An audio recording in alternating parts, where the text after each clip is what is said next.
ध्यायेन्नित्यं महेशं रजतगिरिनिभं चारुचन्द्रावतंसं रत्नाकल्पोज्ज्वलाङ्गं परशुमृगवराभीतिहस्तं प्रसन्नं पद्मासीनं समन्तात्स्तुतममरगणैर्व्याघ्रकृत्यं वशानं विश्वाद्यं विश्ववन्द्यं निखिलभयहरं पञ्चवक्त्रं त्रिनेत्रम्।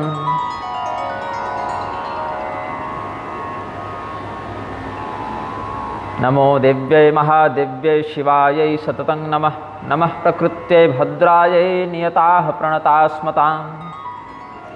नारायणं नमस्कृत्य नरं चैव नरोत्तमं देवीं सरस्वतीं व्यासं ततो जयमुदीरयेत्। दक्षिणे लक्ष्मणो यस्य वामे च जनकात्मजा पुरतो मारुतिर्यस्य तं वन्दे रघुनन्दनम्। वर्णानामर्थसङ्घानां रसानां छन्दसामपि मङ्गलानां च कर्तारौ वन्दे वाणी विनायकौ।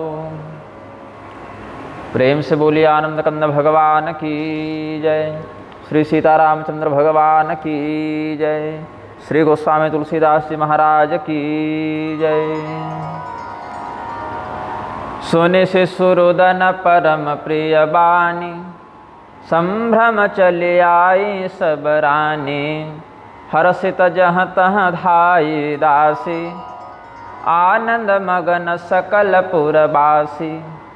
दशरथ पुत्र जन्म सुनि काना मानहु ब्रह्मानंद समाना। परम प्रेम मन पुलक शरीरा चाहत उठन करत मति धीरा। भगवान ने कौशल्या जी के अनुरोध पर सुनी बचन सुजाना रोदन ठाना होई बालक सुर भूपा। भगवान ने जो श्री राम स्वरूप में अपने आप को अभिव्यक्त किया है, अव्यय पुरुष परमात्मा ने, वो बालक बन गए। बालक के अनुकूल स्वभाव का प्रदर्शन करते हुए भगवान नवजात शिशु के समान रुदन करने लगे। तो रुदन सुनते ही सभी रानियां दौड़कर आ गईं। दासियां भी इधर उधर समाचार सुनाने के लिए दौड़ पड़ी।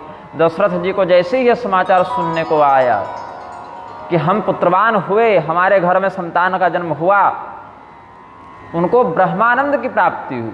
ऐसे तो पुत्र के उत्पन्न होने पर स्वाभाविक है कि आनंद की प्राप्ति होती है, लेकिन चूंकि ब्रह्म स्वयं यहाँ पुत्र रूप में आए हैं, इसीलिए उनके संसर्ग से जिस आनंद की प्राप्ति हुई वह भी ब्रह्मानंद है। वशिष्ठ जी को बुलाया गया। वशिष्ठ जी ब्राह्मणों को लेकर आए हैं। बालक के नालक छेदन से पूर्व जो काल होता है, जन्म और नालक छेदन के मध्य में जो काल होता है, उसको प्रजातीर्थ काल कहते हैं अथवा प्राजापत्य काल भी कहते हैं। तो इस प्रजातीर्थ काल में दान का बड़ा विशेष महत्व है। नालक छेदन के अनंतर ही सूतक इत्यादि में प्रवृत्ति होती है कुटुंबीजनों की। तो नालक छेदन से पूर्व दान का बड़ा महत्व है। तो नालक छेदन से पूर्व ही अभिष्ट याचकों को प्रदान किया। जो जो जिस जिस याचक का अभिष्ट था सब प्रदान किया है। फिर अथ राजा दशरथ श्रुत्वा पुत्रोद्भवोत्सवम् आनन्दार्णवमग्नो सा वाजयौ गुरुणा सह। तो क्या देखते हैं, बालक है। बालक कैसा है? तो अनुपम बालक देखे न जाई रूप राशि गुण कहे न सिराई। जो रूप है, जो गुण है, उनका समतुल्य भाव कहीं प्रदर्शित नहीं होता। ये नहीं कह सकते कि अमुक के समान यह बालक है, अपितु ये बालक अद्वितीय है, अनुपम है, औपम्य रहित है। न तस्य प्रतिमास्ति यस्य नाम महद्यशः। इस श्रुति का दुरुपयोग करते हुए बहुत से आर्य समाजी क्या करते हैं, साकार विग्रह के रूप में ईश्वराराधन का निषेध कर देते हैं। लेकिन न तस्य प्रतिमास्ति में प्रतिमा शब्द का अर्थ मूर्ति नहीं है, अपितु अनुपम अनौपम्य भाव का वहाँ प्रदर्शन करना ही। इनके समतुल्य कोई नहीं है। इनका यश, इनका स्वभाव, इनका स्वरूप जिस प्रकार का है, उसकी तुलना और किसी तत्व से नहीं की जा सकती, ये कहने का भाव है। प्रतिमान उनका और कोई नहीं है, ये कहने का भाव है। तो नामदेव मुक्षराज इत्यादि करके, जातकर्म संस्कार इत्यादि करके, अपने गुरु के बताए मार्गदर्शन से जो श्रुति परंपरा में अनुशासन विहित है, उसके आधार पर दशरथ जी ने ब्राह्मणों को दान दिया, याचकों को अभिष्ट वस्तुएं प्रदान की हैं। रामम राजीव पत्राक्षम दृष्ट्वा हर्षाश्व संप्लुतः। राजा दशरथ तो रोने लग गए अपने पुत्र के विग्रह को देखकर। तो गुरुणा जात कर्माणि कर्तव्यानि चकारसः, तदा ग्राम सहस्राणि ब्राह्मणेभ्यो ददौ मुदा, स्वर्णानि च रत्नानि वासांसि सुरभि शुभाः। विप्रादि श्रेष्ठ दान के लिए उपस्थित पात्रों को देखकर सैकड़ों हजारों गांव दान किए, स्वर्ण दान किया, रत्न दान किया, वस्त्र दान किया, गोदान किया, जो जो प्रकार के दान शास्त्रों में भी बताए गए हैं विविध प्रकार से बिना कोई कंजूसी के राजा दशरथ ने दिया। और राजा दशरथ की प्रजा ने भी उत्सव में सहयोग करते हुए अपने अपने द्वार पर उपस्थित याचकों को भी दान दिया है। उत्सवश्च महानासित पुष्पवृष्टिस्तदा भवत। वाल्मीकि जी कहते हैं कि ये केवल इस पृथ्वी लोक का उत्सव नहीं था, अपितु ये तो देवलोकादि के लिए भी उत्सव का विषय हो गया। इसलिए देवता भी पुष्पवृष्टि करने लगे। सुमन वृष्टि आकाशते होई, ब्रह्मानंद मगन सब लोई। जितने भी लोक हैं, केवल ये नहीं कि दशरथ जी ही मानव ब्रह्मानंद समाना, अपितु समस्त ब्रह्मांड में ही ब्रह्मानंद की व्याप्ति हो गई, ऐसा समझना चाहिए।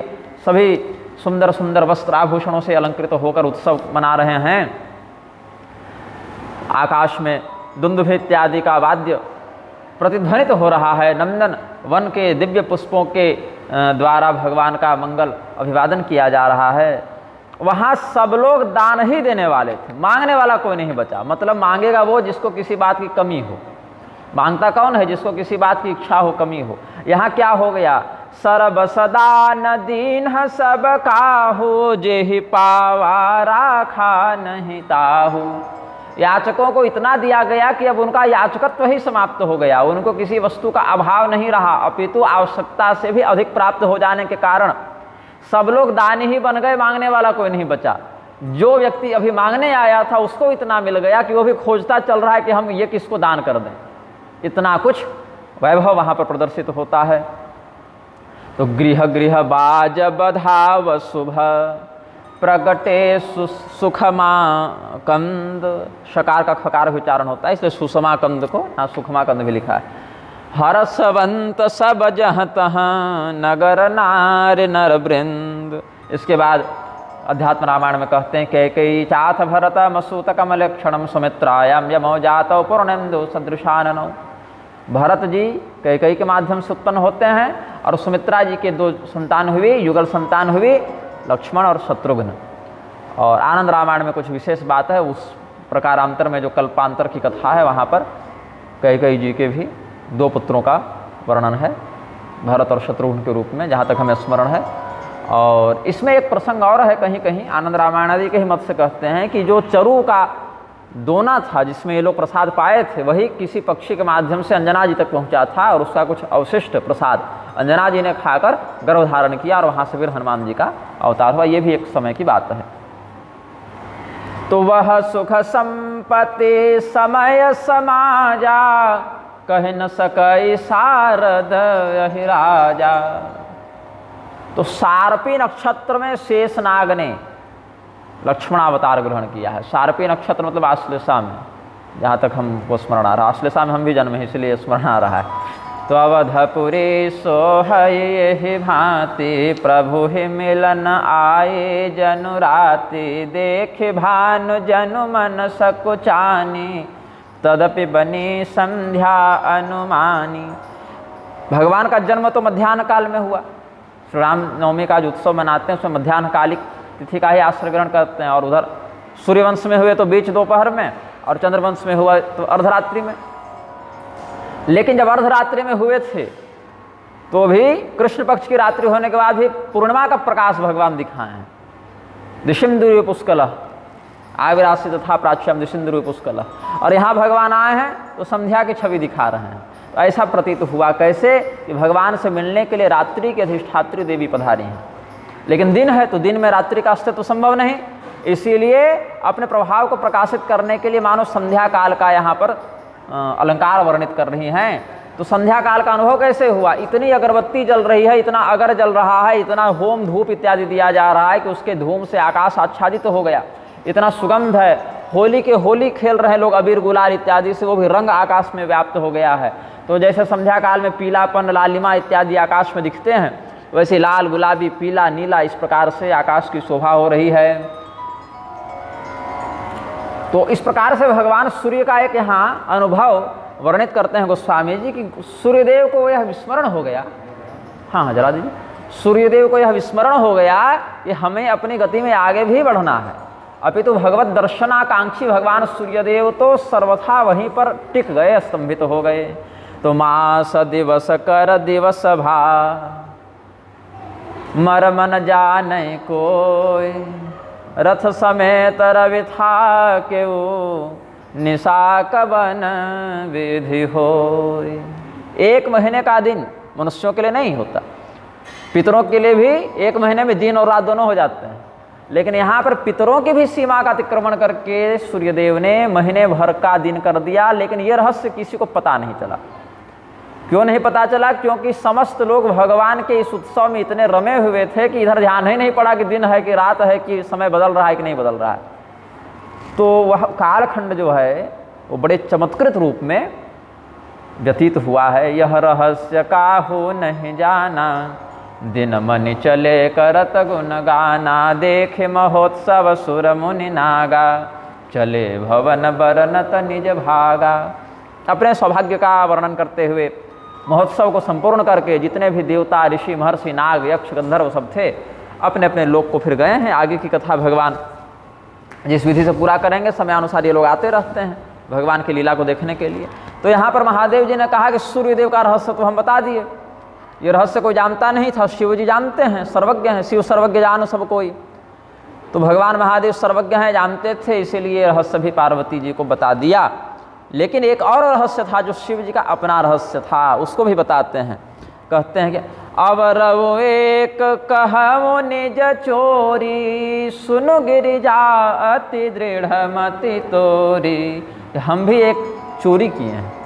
चोरी क्या किए हैं? कोई सामान की चोरी नहीं किए हैं, एक ऐसी लीला किए हैं जिसको लोग नहीं जानते। चोरी छिपे जैसे कोई काम किया जाता है, छिप कर किया जाता है, वैसे हम भी छिप कर काम किए हैं। एक काकभूषुंडी और हम दोनों आपस में बात किए कि चलो भगवान का दर्शन करके आवें।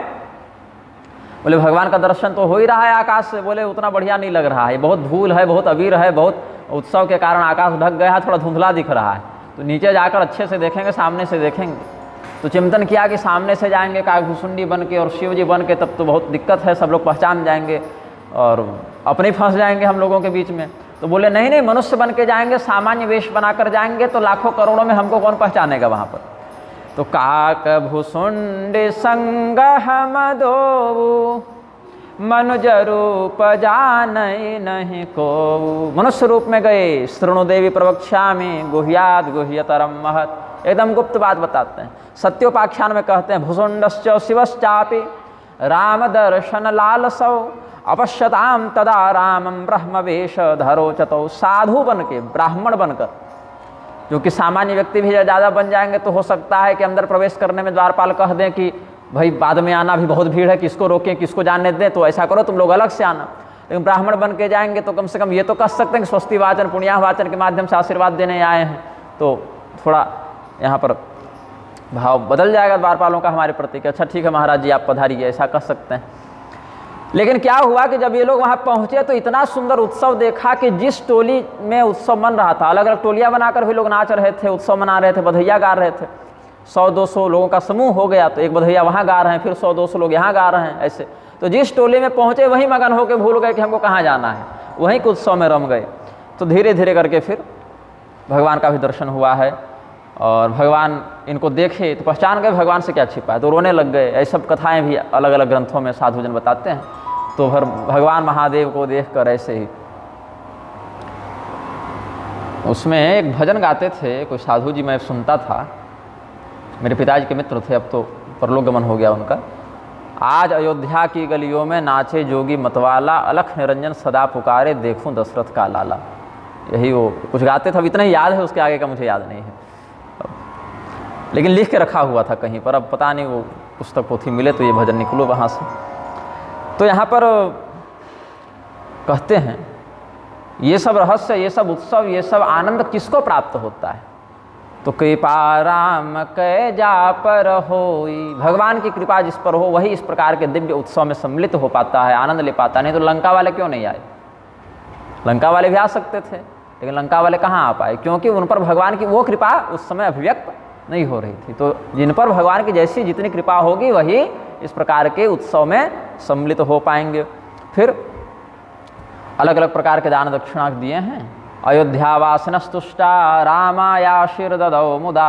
आनंद रामायण में कहते हैं कि सभी अयोध्यावासी लोग इतने संतुष्ट हुए कि भगवान को ही आशीर्वाद दिया और बहुत आशीर्वाद दिया है। इस प्रकार से कुछ समय बीता। उसके बाद इतना सुंदर आनंद है कि दिन रात तिथि इत्यादि का कोई विशेष बोध नहीं हो पा रहा है, सब दिन मंगलमय ही लग रहा है। तो नामकरण कर अवसर जानी, भूप बोली पठये मुनि ज्ञानी, अतिथ्यैकादशाहम तो नाम कर्म तथा करोत। नामकरण संस्कार भगवान का कब हुआ? तो 10वें दिन सामान्यतया नामकरण कहते हैं, लेकिन अगर कदाचित 10वें दिन न हो पाए तो उसके बाद भी शुभ मुहूर्त में नामकरण की विधा है। अब तो क्या होता है कि कुछ भी नाम कोई भी रख देता है, अनर्थक निरर्थक नाम नहीं रखना चाहिए। अब बताइए, देखा देखी हीरो हीरोइन जैसे मूर्खों के चक्कर में लोग नाम रखते हैं। एक ने अपने बच्चे का नाम रखा मेहन, और संस्कृत में लघुशंका करने को मेहन कहते हैं, और बच्चे का नाम अब मूत्र त्याग रख देता, नाम तो अच्छा लगता नहीं, लेकिन मेहन रख दिया क्योंकि अर्थ पता नहीं था, सुनने में अच्छा लगा। गूगल में खोजो तो बताता है सूर्य की पहली किरण, मतलब कुछ भी किसी का भी नाम। एक ने अपनी पुत्री का नाम रखा श्लेष्मा, नाक से निकलने वाले मल को श्लेष्मा कहते हैं, तो अर्थ नहीं लेकिन अच्छा लगता है। सुषमा रख लेते श्लेष्मा रख दिया, थोड़ा अलग लगा है ना, यूनिक नाम रखने के चक्कर में बाल बच्चों को मलमूत्र का नाम दिए चल रहे हैं ये लोग। तो क्या हुआ यहाँ पर, जब गुरु वशिष्ठ आए हैं नामकरण संस्कार करने के लिए, तो पिता अथवा कुलगुरु ये नामकरण के प्राथमिक अधिकारी होते हैं। ये न कर पावे, अनुपस्थित रहें या दिवंगत हो गए हो या और कोई विडंबना हो, तब अन्य अभिभावकों का अधिकार होता है, लेकिन प्रधानता से पिता और कुलगुरु का ही अधिकार नामकरण का होता है। तो यहाँ पर भगवान और भगवान के भाइयों के 4 ही प्रधान नाम रखे गए हैं, राम लक्ष्मण भरत शत्रुघ्न, यही प्रधान नाम है इनके। लेकिन भुसुंडी रामायण में जहाँ वशिष्ठ जी ने नाम रखा है, वहाँ पर बोलते गए राम जी का नाम पकड़े तो पूरा सहस्र नाम पड़ गए। ये भी नाम है, ये भी नाम है, ये भी नाम है। फिर भरत जी को देखा तो उनका सहस्र नाम पड़ गए, मतलब चारों भाई के सहस्र नाम पड़ गए गुरु वशिष्ठ। और तब कहते हैं इनके नाम अनेक अनुपा, मैं नृप कह बस्वमते अनुरूपा। इनके तो अनंत नाम है, अनंत गुण है। जन्म कर्माणि संख्यानि या संतिमेंग सहस्रश, इस प्रकार से भी भगवान का एक वचन है कि हमारे तो अनंत जन्म नाम कर्म है, किसको बताएं किसको छोड़ें, तो उतना वर्णन तो हम भी स्वयं नहीं कर सकते हैं। लेकिन अब पुकारने के लिए कुछ तो बोलना पड़ेगा। अब हजार नाम में कोई एक आध नाम तो प्रधान होना चाहिए। तो 4 नाम इन्होंने रखे हैं, जो आनंद सिंधु सुख राशि, सीकरतैं त्रैलोक्य सुपासी, सो सुख धाम राम असनामा, अखिल लोकदायक विश्राम। यहाँ लिखे हैं सीकरते त्रैलोक्य सुपासी, यहाँ लिख दिए हैं सीकरते त्रैलोक्य प्रकाशी। मतलब अपने कण मात्र से ही भगवान, अपने एक अंश मात्र से ही भगवान, अपने बहुत सूक्ष्मतम अंश से ही भगवान पूरे त्रैलोक्य का उद्धार करते हैं, त्रैलोक्य को तृप्त करते हैं, संतुष्ट करते हैं। और इनका नाम राम क्यों है? ये संपूर्ण सुखों के धाम हैं, संपूर्ण सुखों के ये उत्प्रेरक हैं, कारक हैं, सन्निधान हैं, इसीलिए इनका नाम राम होगा। अखिल लोकदायक विश्राम, संपूर्ण संसार को ये विश्रांति प्रदान करेंगे, इसीलिए इनका नाम राम होगा। भगवान के नामकरण के विषय में और भी बहुत से वचन शास्त्रों में प्राप्त होते हैं, जिनमें कुछ निरुक्तों का, ऐसे तो रमन्ते योगिनो यस्मिन् स रामः, ये सर्व प्रसिद्ध परिभाषा है कि जिसमें समस्त योगियों का चित्त रमण करे वो राम है। किंतु इसमें सर्वत्र तापत्रय दुःखितात्मा, निर्विद्यते न स्वकुटुम्ब रामः। जिसकी रति स्वकुटुंब में हो, वो समस्त स्थानों से दुखी होकर, अपने परिवार में आसक्त होकर मोक्ष को प्राप्त नहीं कर पाता। ये भी राम का एक अर्थ है। लेकिन संसार के लिए राम का जो अर्थ है वो परमात्मा के लिए व्याप्त नहीं होता, परमात्मा पर लागू नहीं होता। राम जो रमण करे, तो 2 प्रकार के राम हैं। एक तो हम लोग भी राम हैं जो संसार में रमण कर रहे हैं, यहीं फंसे हैं, दुखी हैं, रमणार्थ में अगर राम शब्द की व्याख्या करें, और एक परमात्मा राम है जो तारक ब्रह्म राम है, जो फंसते नहीं हैं, फंसे हुए को निकालते हैं, छुड़ाते हैं। तो वो कैसे राम है? कहते हैं रा शब्दो विश्ववचनो मश्चापीश्वरवाचक विश्वानामीश्वरो यो ही तेन राम प्रकीर्तितः। रा और म ये जो दो अक्षर हैं, ऐसे तो इन शब्दों की व्याख्या मंगलाचरण में और भी विस्तार से इसी श्रृंखला में बता चुके हैं, लेकिन यहाँ नामकरण का जो विषय है उसमें कहते हैं रा विश्व को कहते हैं, संसार को कहते हैं, जगत को कहते हैं, और जो विश्व के स्वामी हों, जगत के नाथ हों, ऐसे जगन्नाथ प्रभु को, परमात्मा को ही राम इस शब्द से संबोधित किया गया है। फिर कहते हैं रमते रमया सार्धम तेन रामम विदुर्बुधाः रमाणाम रमणस्थानम रामम राम विदो विदुः। क्या कहते हैं? रमते रमया सार्धम, रमा देवी, लक्ष्मी देवी के साथ जो रमण करते हैं, मतलब भगवान विष्णु, वही लक्ष्मीनाथ भगवान ही राम कहलाते हैं। रमा से रमण करने के कारण इनको राम कहते हैं। और फिर रमा शब्द ऐश्वर्यवाचक भी है, श्री शब्द, लक्ष्मी शब्द ऐश्वर्यवाचक भी है। तो संसार की समस्त श्री जिनमें रमण करें, संसार का समस्त ऐश्वर्य जिनके अंदर प्रतिष्ठित हो, ऐसे परमात्मा को भी राम कहते हैं। राचेति लक्ष्मी वचनो मश्चापीश्वरवाचक लक्ष्मीपतिं गतिं रामं प्रवदन्ति मनीषिणः। ऐसे ही रा शब्द जो है वो भगवती लक्ष्मी का वाचक है और मकार ईश्वरत्व का वाचक है, इसीलिए लक्ष्मीपति जो हैं वही भगवान राम के नाम से भी जाने जाते हैं। तो अलग अलग बातें हैं, लेकिन अध्यात्म रामायण आदि के भी अनुसार अगर चिंतन करें तो यस्मिन् रमन्ते मुनयो विद्यया ज्ञान विप्लवे तम गुरु प्राह रामेति रमणाद राम इत्यपि। राम क्यों कहा उनको? क्योंकि यस्मिन् रमन्ते मुनयो विद्यया ज्ञान विप्लवे, जिनमें अपने ज्ञान समुद्र के विद्यारणों में समस्त ऋषि महर्षि रमण करें, ऐसे ही विद्यारणव स्वरूपी भगवान को राम कहा गया है। ये सब भी निरुक्त प्राप्त होते हैं। रमणाद राम एवासौ लक्षण लक्ष्मणस्थिति भरणाद भरतश्चेति शत्रुघ्न शत्रुतर्जनात्। फिर एक ही श्लोक आनंद रामायण का देखिए, जहाँ 4 चरण हैं और चारों भाइयों के नाम हैं। रमण करने से राम, सल्लक्षणों से युक्त होने के कारण लक्ष्मण जी जो हैं वो समस्त उत्तम लक्षणों से युक्त हैं।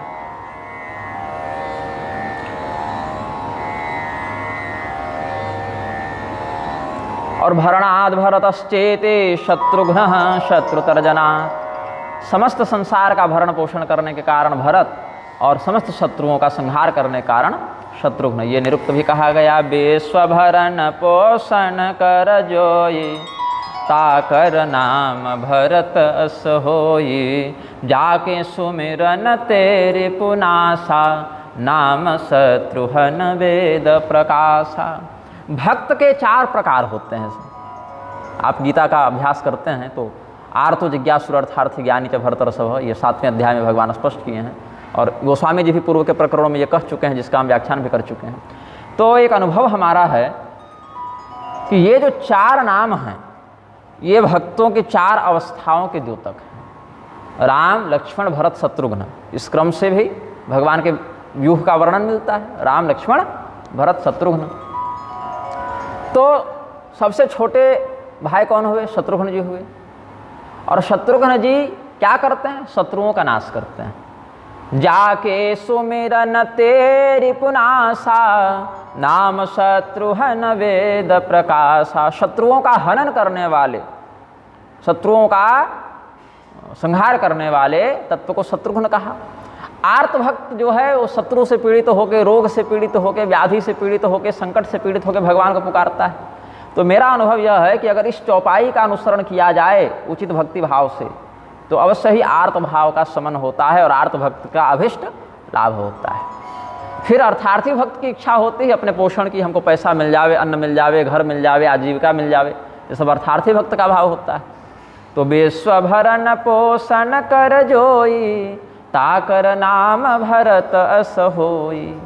समस्त विश्व का भरण पोषण करने वाले अर्थार्थी भक्त के अर्थाकांक्षा को अभिष्ट को प्रदान करने वाले भरत जी का स्मरण इस चौपाई के माध्यम से किया जाए तो उसका भाव भी पुष्ट होता है।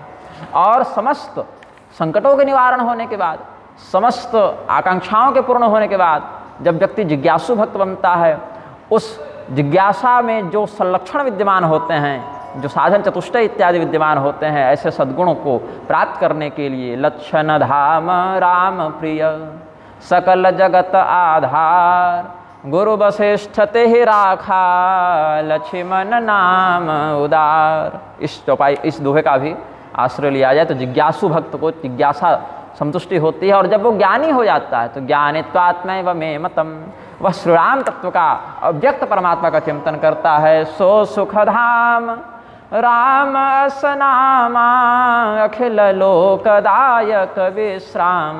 तो इन चारों चौपाइयों का भक्त के 4 स्तरों से इस प्रकार का व्यवहारगत संबंध हमारे अनुभव में आया तो हमने व्यक्त किया है।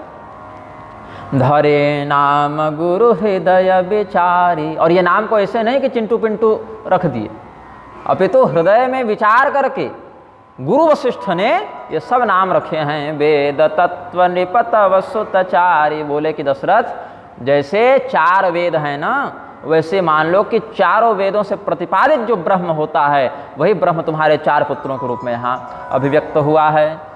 मुनि धन जन सरबस शिव प्राणा बालके लिरसते ही सुख माना।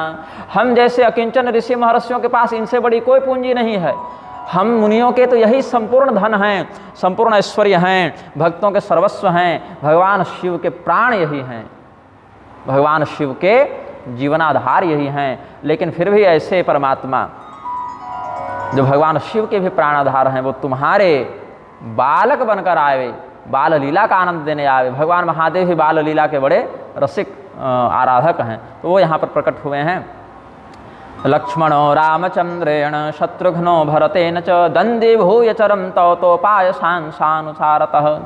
भगवान श्री रामचंद्र जी के साथ लक्ष्मण जी की कुछ अधिक निकटता हुई, और लक्ष्मण जी के ही भाई शत्रुघ्न जी की निकटता भरत जी के साथ थी।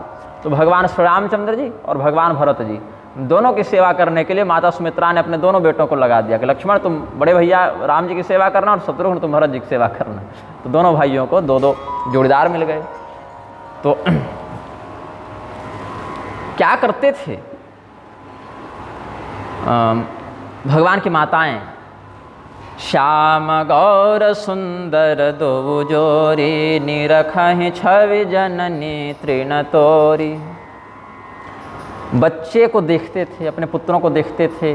श्याम और गौर दोनों जोड़ी हैं, भगवान राम श्याम हैं, लक्ष्मण जी गोरे हैं, उधर भरत जी श्याम है, शत्रुघ्न जी गोरे हैं। तो ये दोनों जोड़ियों को जब माताएं देखती थी तो इतना प्रेम उमड़ता था कि उनका हृदय भय की आशंका से आशंकित हो जाता था, कहीं नज़र न लग जाए। इतना सुंदर है हमारा बालक, कहीं नज़र न लग जाए। तो उस नज़र के दोष की निवृत्ति के लिए तृण को तोड़ती थी कि चलो अगर कोई उधर कोई बाधा होगी भी तो इस तृण के तोड़ने से ये सारी बाधा इसमें आ जाए और फिर हमने इसको तोड़ के फेंक दिया तो वो नज़र कट गया। एक ऐसा भाव रखती थी। सत्योपाख्यान का ये भाव गोस्वामी जी ने वर्णित किया है। सत्योपाख्यान में ये बात कहते हैं, श्री रामचंद्रस्य निरेक्ष शोभाम तथा तृणम त्रोटयति स्म माता माँ दृष्टि दोषो मम बालके भूदेवम विचारम मनसा चकार। हमारे बालक में हमारी ही दृष्टि से उत्पन्न कोई नज़र इत्यादि दोष न लग जावे, ऐसा मन में सोचकर माताएं तृण तोड़ती थीं। तो अकाराक्षर संभूतः सौमित्र विश्वभावनः उकाराक्षर संभूतः शत्रुघ्नस्तैजसात्मकः प्राज्ञात्मकस्तु भरतो मकाराक्षर संभवः अर्धमात्रात्मको रामो ब्रह्मानंदैक विग्रह। श्री राम तापने उपनिषद में यह रहस्य बताया। ओंकार में 4 तत्व हैं। वैसे नाद बिंदु को जोड़ेंगे तो 5 हो जाएंगे, लेकिन नाद बिंदुत्मक अगर देखेंगे, बिंदुत्मक देखेंगे तो 4 हैं। क्या क्या हैं? अ, उ, म और अनुस्वार, अर्धमात्रा। तो उसका उच्चारण विशेष करके नहीं होता। अर्धमात्रा स्थितानित्या या अनुच्चार्या विशेषतः, उसका केवल नाद स्वरूप में अनहत भाव से अनुभव होता है। तो जो ये स्थिति है चेतना की, वो भी 4 भागों में है। एक है विश्वावस्था। विश्वावस्था मतलब हम लोग सब जिस अवस्था में अभी हैं, जगे हुए हैं, उसको विश्वावस्था कहते हैं। इसमें चित्तवृत्तियाँ, इंद्रिय वृत्तियाँ बहिर्मुखी होती हैं। फिर तेजसावस्था, मतलब जिसमें हम लोग सपना देखते हैं, उसमें इंद्रियों की वृत्ति अंतर्मुखी हो जाती है। फिर प्राज्ञावस्था, जिसमें समाधि लगती है, उसमें न जगा है, न सोया है, न बहिर्मुखी है, न अंतर्मुखी है, बल्कि संयमित है, अपने नियंत्रण में है। और उसके बाद सुसुप्ति की अवस्था भी उसको कहते हैं। और उसके बाद ब्रह्मावस्था, जिसको अव्यक्तावस्था भी कहते हैं, वहाँ का वर्णन शब्दों से नहीं किया जा सकता, क्योंकि वो अवस्था शब्द की सीमा से परे हो जाती है। तो ओंकार के आकार का विश्वात्मक स्वरूप लक्ष्मण जी प्रकट करते हैं। यही कारण है लक्ष्मण जी जब स्वयं विश्वात्मक हैं तो नींद को जीतने में कोई समस्या नहीं है। जागृति की अवस्था का अधिष्ठाता है तो उनको 14 बरस नहीं सोएंगे मेघनाथ को मारने के चक्कर में, तो कोई दिक्कत भी नहीं है। तो शत्रु भरत लक्ष्मण जी का तो स्वभाव ही वही है, विश्वात्मक है। उसके बाद उकार के तत्व से युक्त होकर स्वप्नावस्था का अधिष्ठाता तेजसात्मक चेतन के प्रतिनिधिभूत शत्रुघ्न जी हैं। समाधि और संयम की अवस्था को प्रदर्शित करने वाले मकार अक्षर के तत्व से युक्त प्राज्ञात्मक कौन है? भरत जी हैं। और जो अर्धमात्रा स्थिता नित्या वाली जो ब्राह्मी स्थिति है, उस ब्राह्मी स्थिति के स्वरूप में अर्धमात्रात्मक श्री रामचंद्र जी अव्यक्त ब्रह्म है। ये ओंकार के ही ये चारों प्रभेद, चारों अवयव भगवान चतुर्व्यूहावतार श्री राम लक्ष्मण भरत शत्रुघ्न के रूप में प्रकट होते हैं। तो चारे वो शील रूप गुण धामा तदपि अधिक सुख सागर रामा। फिर भी इन चारों भाइयों में सर्वाधिक सुंदर, गुणी और सच्चरित्रवान भगवान श्री रामचंद्र जी थे, क्योंकि मूल अव्यक्त पर ब्रह्म है। इसीलिए सर्वे जनोपसंपन्ना सर्वे प्रमुदिता गुणैः तेषामपि महातेजा रामः सत्य पराक्रमः इष्टः सर्वस्य लोकस्य शशांक इव निर्मलः। जैसे चंद्रमा को देखकर समस्त प्राणियों को आनंद होता है, वैसे ही भगवान को देखकर समस्त प्राणियों को आनंद होता था। तो नाम तो राम था, लेकिन चंद्रमा के समान शशांक एवं निर्मल होने के कारण उनके नाम के पीछे लोग चंद्र लगाकर कहते थे। तो राम जी बन गए रामचंद्र। और अनुग्रहाख्य हृत्स्थेन्दु सूचक स्मित चंद्रिकः, अनुग्रह हृदय में विद्यमान है और चंद्रमा के समान मधुर मुस्कान रूपी चांदनी को बिखेरते थे, इसीलिए भगवान का नाम रामचंद्र भी है। हृदय अनुग्रह इंदु प्रकाशा सोचत किरण मनोहर हासा। कबहु छंग कबहु बर पलना मातु दुलारहि कहि प्रिय ललना। कभी गोद में प्रेम करें, कभी पलंग में बैठाकर प्रेम करें, मेरे प्यारे लल्ला ऐसे कह के माताएं ओ भगवान को झूला भी झुला रहे हैं। अच्छा, आज ही लगा क्या झूला? अभी लगाए क्या? पहले से? अच्छा, जय हो प्रभु। तो व्यापक ब्रह्म निरंजन निर्गुण विगत विनोद सो अज प्रेम भगति बस कौशल्या के गोद। जो सर्वव्यापी हैं, मायादि अंजनों से रहित निरंजन तत्व हैं, आनंदम निर्मलम शांतम निर्विकारम निरंजनम सर्वव्यापिनम आत्मानम स्वप्रकाशम कलमसम। अध्यात्म रामायण में कहते हैं, वही यहाँ पर कह रहे हैं कि जो निर्गुण हैं, जो किसी प्रकार के हर्ष शोकादि से परे अव्यक्त तत्व हैं, वो भी प्रेम के कारण, भक्ति के कारण कौशल्या जी की गोद में आकर क्रीड़ा कर रहे हैं। तो भगवान का जो चरण अरविंद है उसकी शोभा कैसे कहते हैं? पादांगुलिभिर् नख चंद्रिकाश्च चिह्नानि शर्वाणि पदारविंदे। भगवान के जो चरण हैं, उनकी जो अंगुलियां हैं, उन अंगुलियों में जो नाखून है, उससे भी ऐसा प्रकाश निकलता है मानो चंद्रमा की ज्योत्सना हो। जैसे नाखून ऐसे आगे मुड़ा रहता है, तो चंद्रमा भी उस प्रकार का मुड़ा रहेगा, और वहाँ से जो किनारे से जो प्रकाश की किरण तीखी वाली निकलती है, थोड़े विशेष आलोक के साथ वैसा प्रदर्शित होता है। तो क्या क्या है भगवान के चरणों में? सत्योपाख्यान नामक ग्रंथ में सूत जी ने बताया है, तो गोस्वामी जी ने उसी भाव को यहाँ वर्णित किया है। दोनों बातें बता देता हूँ। पदम च धन्वोह कुलिशम च बिंदुम तथा ध्वजम झमृतम कुब्जकम च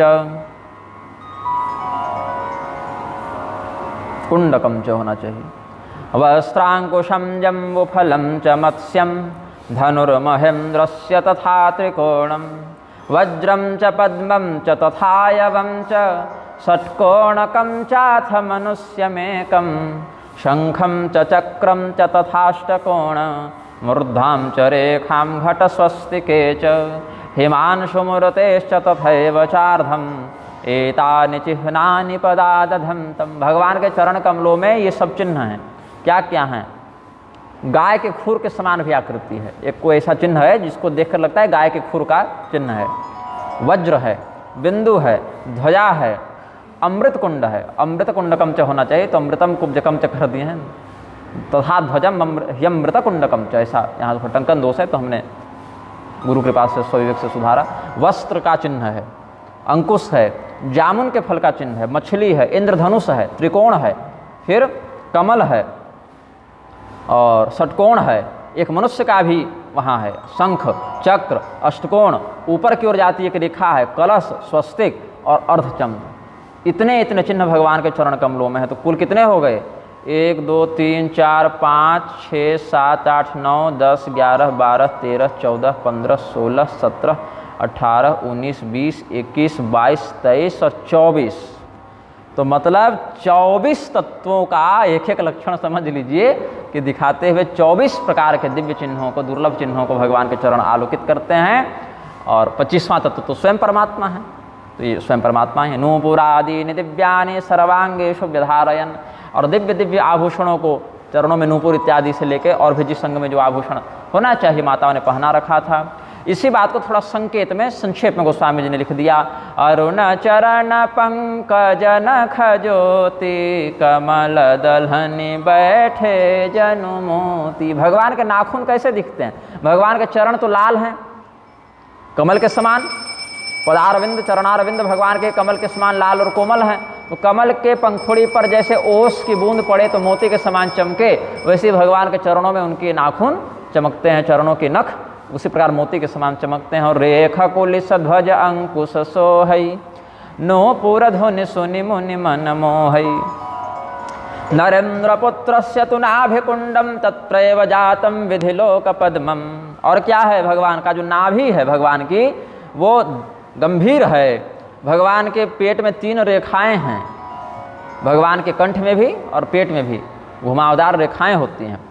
तो ये सब बातें हैं। उसी नाभि से बोले नाभि गंभीर है, कितनी गंभीर है भाई? बोले उसी से ब्रह्मा जी का कमल निकला था। अभी कमल दिख नहीं रहा है, लेकिन भगवान नारायण के ही नाभि कमल से ब्रह्मा जी का उद्भव हुआ है। वही नारायण भी श्री राम रूप में आए हैं। तो राजा दशरथ के पुत्र नरेंद्र पुत्र के नाभि कुंड में ही ब्रह्मा जी का कमल प्रतिष्ठित है। तो सोच लो कितना गंभीर है। और बोले ये कैसा है? सीना कैसा है? वक्षस्थल कैसा है? बोले सिंह के समान चौड़ा सीना है। सिंह की कमर पतली होती है और सीना चौड़ा होता है। तो सीना ऐसे करके, फिर आजकल जिम वाले लड़के बड़ा मेहनत करते हैं ये प्राप्त करने के लिए, लेकिन भुज विशाल भूषण जुत भूरि ही हर नख शोभा अतिरूरी। भगवान का जो वक्षस्थल है वो सिंह के समान है। और बघनखा भी पहना रखा है माताओं ने नजर से बचाने के लिए। शेर का नाखून, हरि नख अन। तथैव रामस्य निबोध वक्ष विशोभमानम नखरैर्हरेश्च। भगवान का जो वक्षस्थल है वो सिंह के समान विशाल भी है और वहाँ पर सिंह का नाखून भी माताओं ने पहना दिया। ये सब अलग अलग शोभाएँ हैं।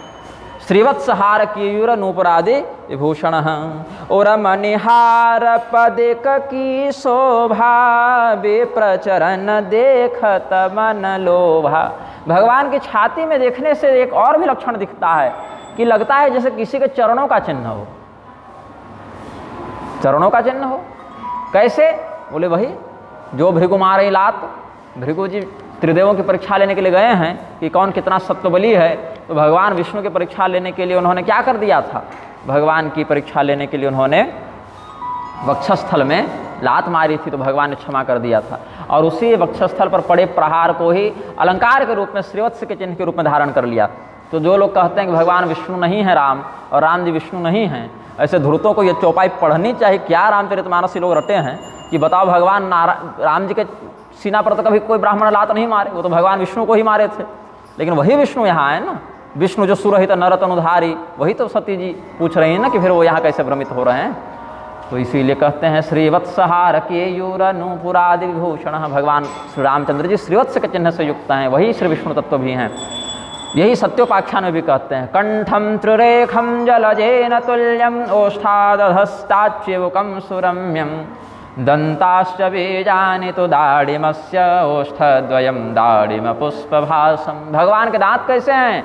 बोले दुई दुई दसन अधर अरुणारे।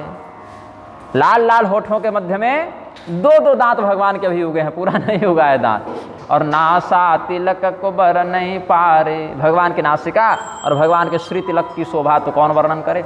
तो भगवान के दांत जब विकसित भी हुए थे तो कैसे थे? जैसे अनार के दांत, अनार के दाना बिल्कुल समतुल्य होते हैं, सटे हुए होते हैं, समान आकृति और पंक्तिबद्ध होते हैं, वैसे ही उनके दांतों की आकृति है।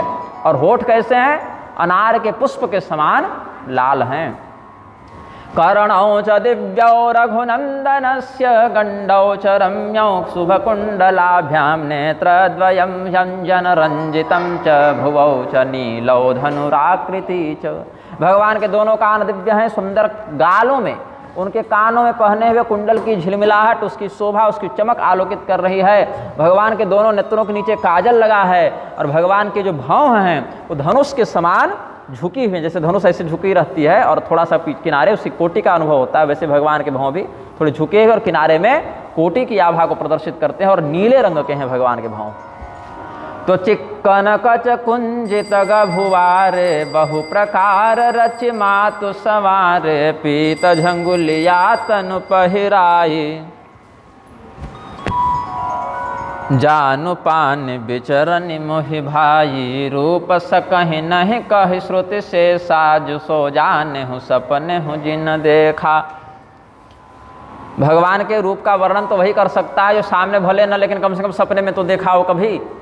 जागृति में भले भगवान का दर्शन न हो, किंतु अगर स्वप्न में भी अगर दर्शन नहीं हुआ हो तो बिना उसका अनुभव किए तो वेद और शेषनाग भी नहीं कर सकते। कम से कम उनको भी सपने में भगवान का दर्शन हो तभी वर्णन कर पाएंगे। भगवान के जो केश हैं वो बड़े चिकने हैं, रूखे नहीं हैं। केशों में रूखापन भी आ जाता है तो विकृत हो जाते हैं, तो नहीं, भगवान के आजकल कहते हैं ना सिल्की हेयर होना, तो बड़े चिकने हैं भगवान के केश और घुंघराले बाल हैं। तो भगवान की माताओं ने उनके केशों को बड़ा सुंदर से अलग अलग आकृतियों में जूड़ा बना दिया है, कुछ गूंथ दिया है, कुछ चोटी बना दी है, जैसे बच्चों की चोटियां बना देते हैं वैसे बना दिया है, और पीताम्बर पहना दिया है भगवान के श्रीअंग में। और भगवान कैसे चल रहे हैं? तो जानु पानी बिचरनी मोहि भाई। भगवान अभी घुटने और हाथों के बल पर चल रहे हैं, मतलब अभी पैरों से पूरा नहीं चल रहे हैं, बस घुटनों के आधार पर भी चलना प्रारंभ किए हैं। शिरोरुहावृत मुख पीत वेष्टन शोभितः अंगणे रिंगमाणश्च भ्रातृभिः सहितो नघ क्रीड़ाम चकार रामो हि ज्ञातीनाम सुखमावहन। ये सब सूत जी ने सत्योपाख्यान में कहा। सुख समदोह मोह पर ज्ञान गिरा गोतीत दंपति परम प्रेम बस कर शिशु चरित पुनीत। जो समस्त आनंदों के पुंज हैं, मोह मद आदि विकारों से रहित हैं, वाणी इंद्रियादि से जिनकी गति को नहीं पकड़ा जा सकता, जो वाग इंद्रियों से मन इत्यादि तत्वों से अतीत हैं, ऐसे परमात्मा भी बालक बनकर, अपनी ही माया की इच्छा अनुसार बालक बनकर उन दोनों दंपति जो हैं, दशरथ कौशल्या जो हैं, उनको ही पूर्व जन्म में जो वरदान दिया था उसको चरितार्थ करने के लिए प्रकट होकर बाल लीला करते हैं। एवं आनंद संदोह जगदानंद कारक माया बाल वपुर धृत्वा रमयामास दंपति। तो जो भगवान समस्त संसार के माता पिता हैं वो आज किसी और को अपना माता पिता बोलकर पुकारते हैं। यही विधि राम जगत पितु माता कौशलपुर बासिन सुखदाता।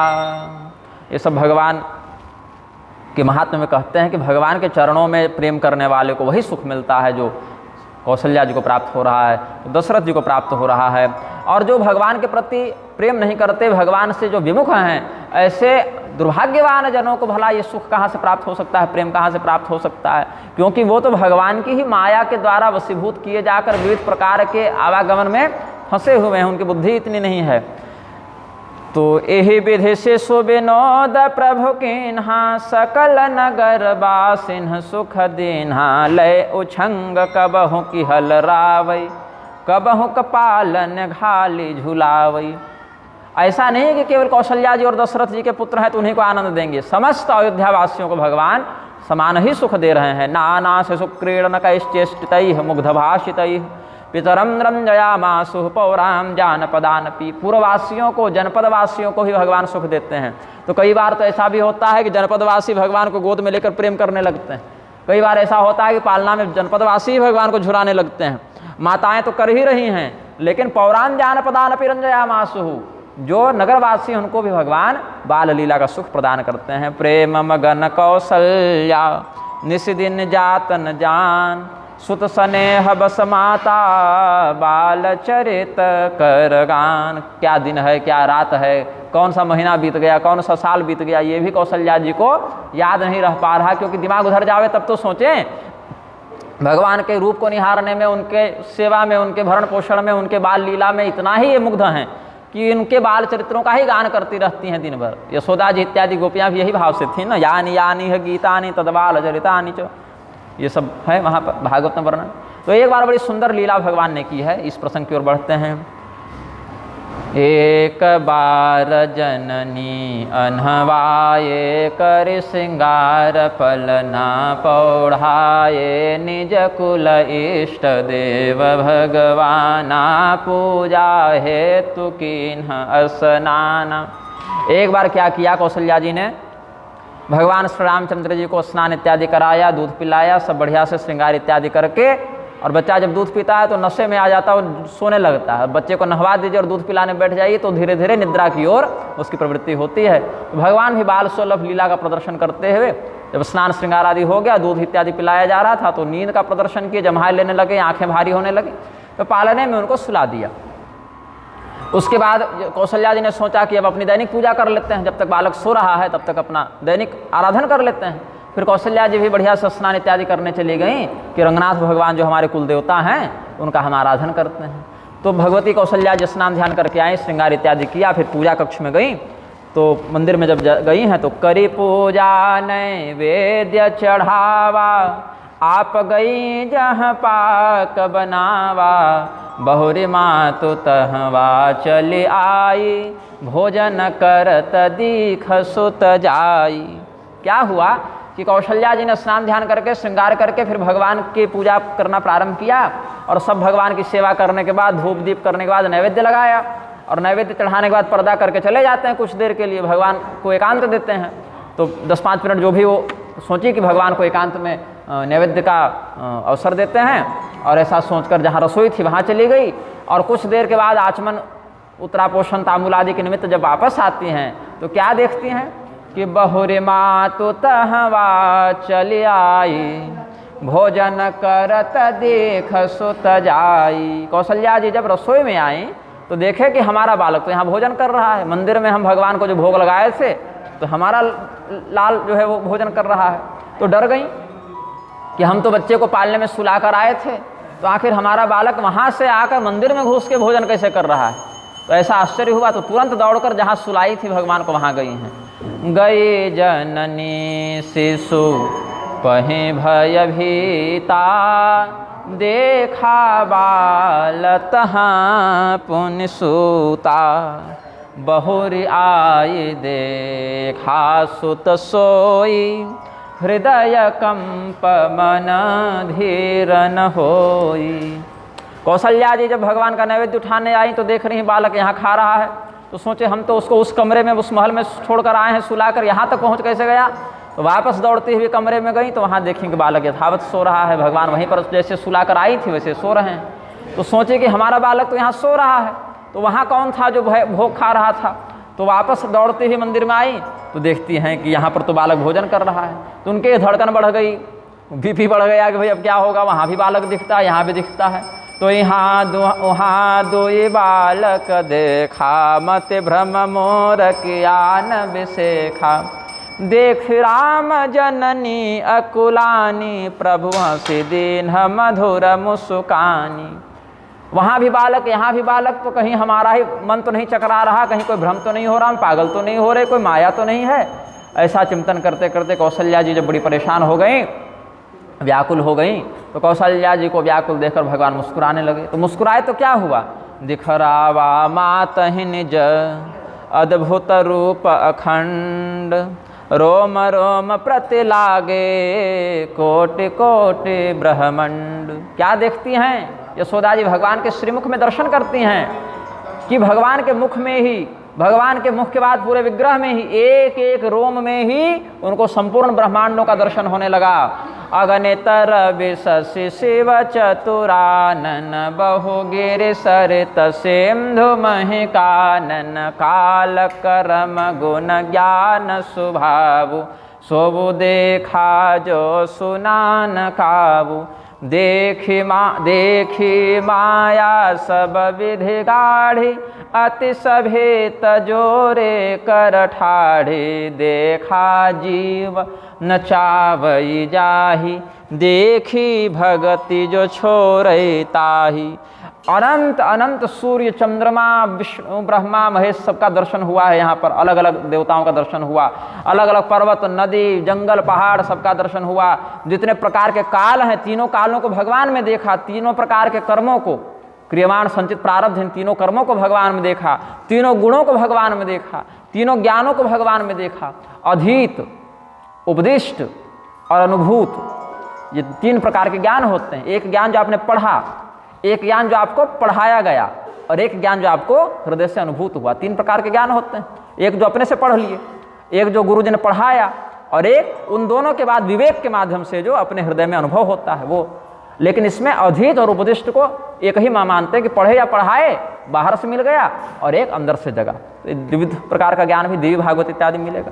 तो भूत भविष्य वर्तमान ये तीन काल, संचित क्रियमाण प्रारब्ध ये तीन कर्म, या पाप पुण्य मिश्रित ये फलदायक तीन कर्म, सात्विक राजसी तामसी ये तीनों गुण, और अधीत उपदिष्ट और अनुभूत ये तीन प्रकार के ज्ञान, राग द्वेष और उदासीन ये तीन प्रकार के स्वभाव। कोई हमसे प्रेम करता है, कोई हमसे घृणा करता है, और कोई मतलब नहीं रखता, कोई उदासीन है। इस प्रकार के तीन प्रकार के स्वभाव, ये सब अलग अलग ब्रह्मांडीय तत्वों को जो कभी नहीं इन्होंने देखा था, कभी जिनका अनुभव नहीं किया था, वो सब भी माया के कलेवर के अंदर देख लिया। माया रचित ये सब जगत का प्रपंच भगवान के रोमकूप में ही देख लिया। तो डर गई, हाथ जोड़ी और भगवान की शरण में चली गई, भगवान को प्रणाम किया है। यही तो यशोदा जी को ही भगवान ने दिखाया था ना। बहुत मजाक करते रहते हैं, भगवान परेशानी में डाल देते हैं। तो सतत्र ददृशे रूपम जगस्थाश्नु चखम दिशा, सादृद्वीपाब्धि भूगोलम सवाव्यग्निन्दुतारकम, ज्योतिश्चक्रम जलम तेजो नभस्वान् व्यदेव च, वैकारिकाणीन्द्रियाणि मनोमात्रा गुणाश्रयः। इस प्रकार से अलग अलग दर्शन जो कौशल्या जी को हुआ, वही भागवत में यशोदा जी के लिए भी वर्णित है। तो इनका जो मन है वो बिल्कुल भगवान के चरणों में समर्पित हो गया, शरीर में रोमांच हो गया। तो क्या किया था भगवान के पास यशोदा जी ने? अपना समर्पण कर दिया। चेतो मनः कर्म वचोभिरंजसा,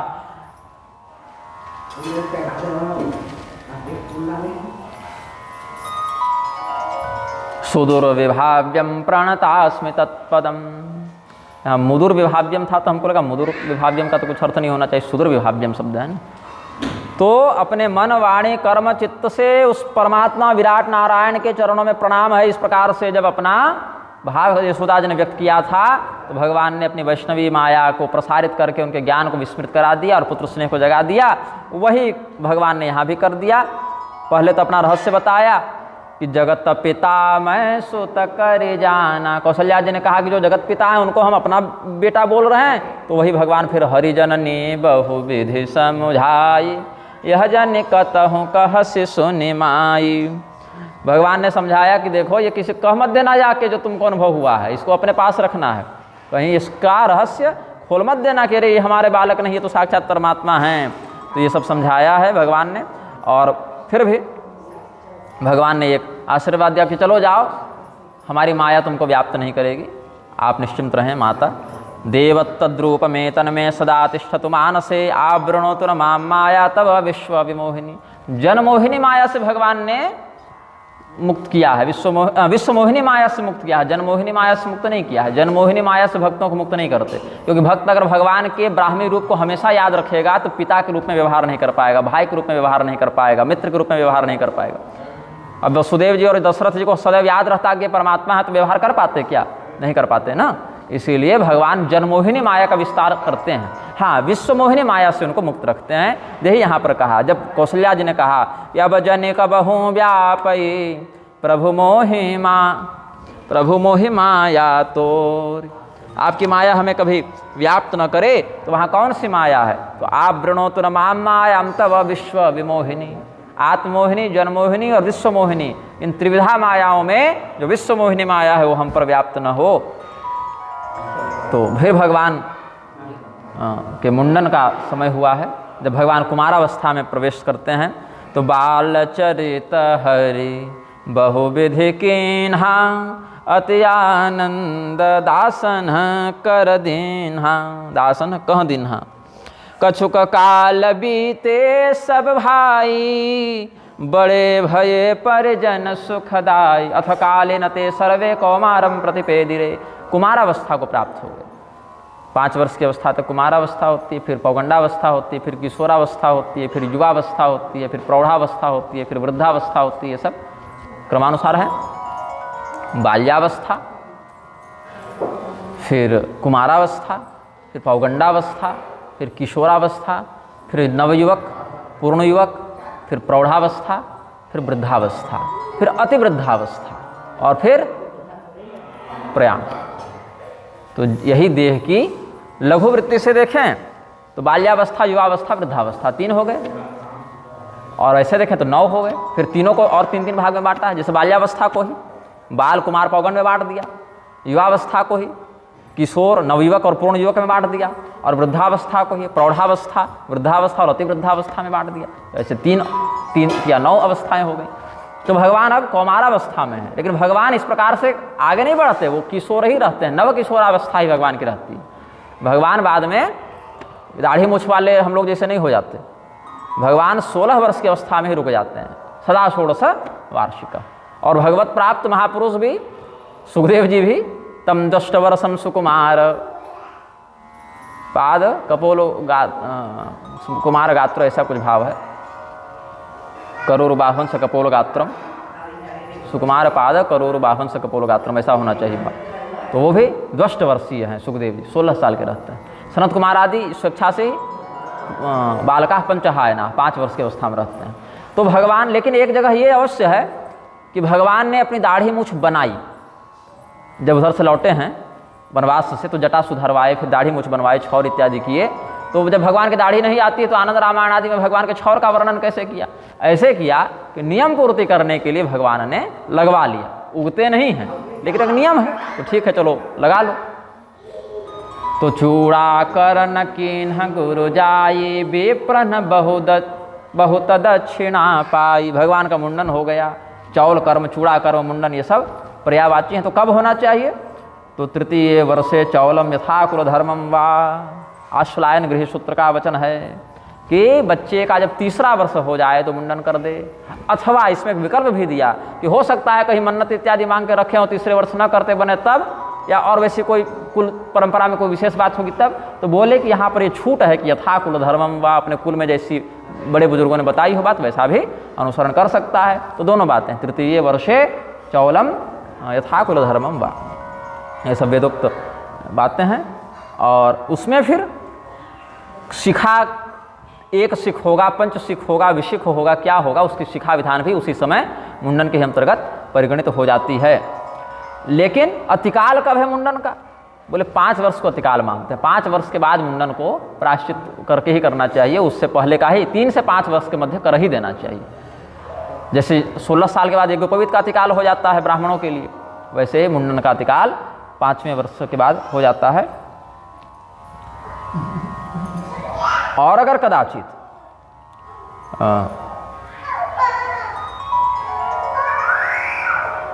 इसमें यह भी है कि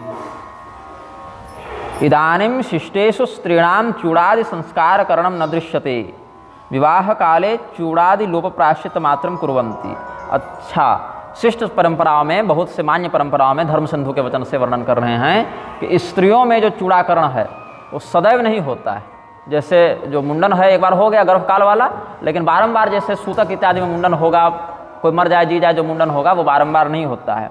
और उसके अतिरिक्त में जो है सो केवल विवाह के समय उसका प्रायश्चित कर दिया जाता है। और 2 अंगुली स्त्रियों का केश काट के उनके वपन की क्रिया पूरी की जाती है। जहाँ जहाँ मुंडन का विधान है स्त्रियों के लिए, वहाँ या किसी भी कर्म में स्त्री पुरुष का विवेचन किए बिना ही वहाँ पर स्त्रियों के बाल को 2 अंगुल छेदन करके उनके मुंडन की क्रिया को पूर्ण करते हैं। ये सब बातें भी हैं। और इसमें एक मतभेद है कि कन्याओं का प्रारंभिक मुंडन हो कि नहीं। तो प्रारंभिक मुंडन में भी मतभेद है। एक मत से कहते हैं कि आवृत्तय कुमार्यै, इस प्रकार का जो गृह सूत्रोक्त वाच है उसमें भी स्त्रियों का मुंडन बचपन में जो प्रारंभिक मुंडन होता है वो भी तो हो जाता है। लेकिन किसी किसी परंपरा में अपवाद स्वरूप नहीं भी होता है, इसको स्मरण करना चाहिए। तो उसका केवल मांत्रिक प्रायश्चित कर लिया जाता है, बिना बाल हटाए केवल मांत्रिक विधान से प्रायश्चित कर लिया जाता है, ताकि संस्कार धर्म का लोप न हो। तो ये सब अलग अलग, इसीलिए यथाकुल धर्मम वा भी करके छूट एक दिया है शास्त्र ने। तो ये भगवान का मुंडन हो गया, बढ़िया से उत्सव मनाया गया। फिर एक बड़ा सुंदर भाव है, मन क्रम बचन अगोचर जोई, दशरथ अजिर बिचर प्रभु सोई। भोजन करत बोल जब राजा, नहीं आवत तज बाल समाजार। कौशल्या जब बोल न जाई, ठुमुक ठुमुक प्रभु चलहि पराई। निगम नेति शिव अमतन पावा, ताहि धरई जननी हठि धावा। जब साधुओं की पंगत लगती है तो इन सब वचनों का भी स्मरण करते हैं संतजन। यहाँ तो खैर रोज ही स्मरण हो रहा है। तो भोक्ष्यमाणो दशरथो राम में ही चासकृत, आह्वयत्यति हर्षेण प्रेमणा नायाति लीलया। भोजन करते हुए जब राजा दशरथ देखते हैं कि हमारे बालक उधर खेल रहे हैं, अत्यंत प्रेम से, धूल को अपवित्र कहा गया है ना, धूल से युक्त होकर व्यक्ति को अपवित्र अवस्था में मानते हुए पूजन इत्यादि का निषेध है। धूल अगर लग जावे तो अपवित्र माना जाता है। लेकिन 2 ही प्रकार की धूल जो है उसको शुभ माना गया है। एक गाय के खुर की धूल गोरज, उसको शुद्ध मानते हैं, और एक अपने पुत्र के अंगों में लगी धूल।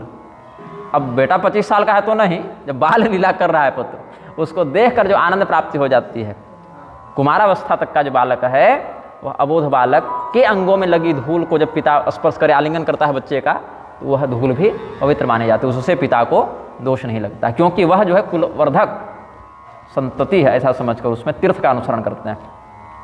फिर राजा दशरथ कौशल्या जी को कहते हैं कि जाओ जाओ बालकों को बुला लाओ, बड़ी देर से खेल रहे हैं, भूखे प्यासे रह जाएंगे, फिर तो पहले भोजन इत्यादि कर लें, फिर बाद में खेलते रहें। तो कौशल्या जी जब बुलाने जाते हैं तो भगवान मंद मंद मुस्कुराते हुए और अति चपल गति से भाग जाते हैं।